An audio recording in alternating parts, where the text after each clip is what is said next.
60 लाख 60 लाख सबैले आफ्नो ठाउँको प्रशंसा गरेको सुन्यो दिदीबहिनी र दाजुभाइको। अब पालो आयो ओखलढुङ्गे राईको। भैँसीको सिङमा डोरी बाँधी पिङ खेल्छौँ। खाजा त हामीले नाङ्लो जत्रै पुरी बेल्छौँ।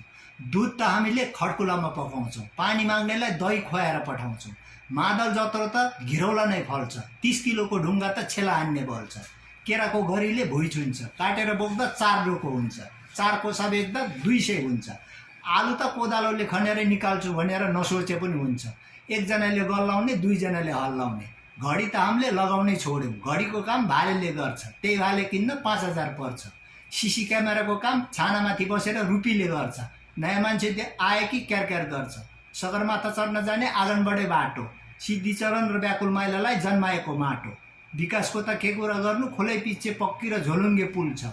लाली गुराँस र सुनाखरी त आँगनमै फुल्छ। घुम्न आउने पर्यटकको ओहिरो नै लाग्छन्। सुन्दर ओखलढुङ्गाको दृश्य देखेर पर्यटकहरू नै थाक्छन्। धनको त के कुरा गर्नु, घरै पछि जागिरे कोरिया पनि प्रशस्तै गएछन्। एकै घर कपास भाइ युके लाउरे ओखलढुङ्गे नै भएको छ।